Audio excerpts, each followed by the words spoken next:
Sidang perseteruan Persatuan Perangkat Desa Indonesia Barito Timur yang menggugat Bupati Barito Timur dan Sekretaris Daerah kembali memasuki agenda mendengarkan keterangan para saksi. Dalam sidang yang berlangsung di Pengadilan Negeri Tamiang Layang pada Selasa 4 Agustus 2020, Majelis Hakim yang dipimpin Ketua Majelis Hakim Deni Indrayana, Hakim anggota Helka Rerung, dan Karisma Larasulu mendengarkan keterangan 5 orang saksi, diantaranya Ketua DPRD dan Ketua Komisi 3 DPRD Barito Timur, mantan perangkat desa serta Kepala Desa Saing, namun ada satu saksi yang berhalangan hadir. Usai memberikan kesaksian, Ketua Komisi 3 DPRD Barito Timur, Asmadi Ranji, mengatakan pihaknya melihat banyak ketidaksesuaian tentang pelaksanaan seleksi perangkat desa dengan peraturan. Pihaknya berencana akan kembali menggelar rapat dengar pendapat umum untuk meminta penjelasan kepala daerah. Menurut Asmadi, pada RDPU sebelumnya, Pemda Barito Timur saat di hadapan pihak PPDI tidak bisa menunjukkan perbuk yang menjadi dasar terlaksananya seleksi perangkat daerah. Menyangkut masalah pelaksanaan RDP dengan PPDI dalam rangka pelaksanaan tes aparatur desa yang banyak tidak sesuai dengan ketentuan yang berlaku menurut peraturan. Jadi untuk itu kami dari DPRD mengadakan RDP waktu itu, minta penjelasan dari kepala daerah tentang pelaksanaan RDP.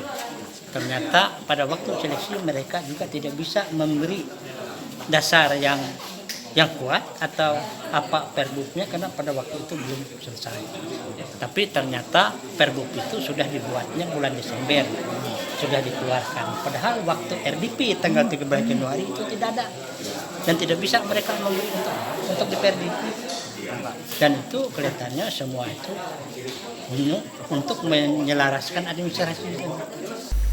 Sementara itu, Suryandi selaku pemerhati publik Bartim yang juga hadir mengikuti proses persidangan menyebutkan polemik antara PPDI dengan Pemda Barito Timur seharusnya tidak perlu terjadi. Menurut Suryandi, PPDI adalah putra-putri bupati, maka di mata pemerhati publik Barito Timur ini, permasalahan tersebut bisa diselesaikan secara internal dengan mengajak pihak-pihak terkait untuk melakukan mediasi.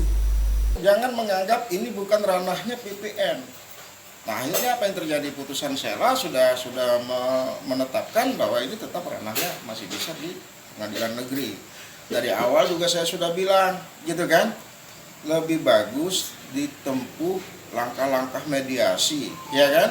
Tapi langkah-langkah mediasi ini langkah-langkah yang bijaksana tentunya dari Pemkab itu bagaimana? Karena ini sudah proses pengajuan saksi. Sebaiknya masih ada waktu. Saya sangat menyayangkan kalau ini sebenarnya sampai menjadi konflik bersengketa di pengadilan. Karena apa? Karena PPD ini adalah anaknya Pak Bupati, gitu loh.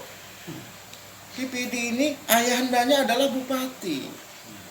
Sebaiknya selesaikan secara internal. Masih ada waktu untuk mediasi. Majelis Hakim akan melanjutkan sidang pekan depan dengan agenda mendengarkan keterangan saksi dari kuasa hukum tergugat. Rencananya pihak tergugat akan mengajukan 10 orang saksi-saksi. Dari Barito Timur, Boy Tanrio Mato, Dayak TV mengabarkan.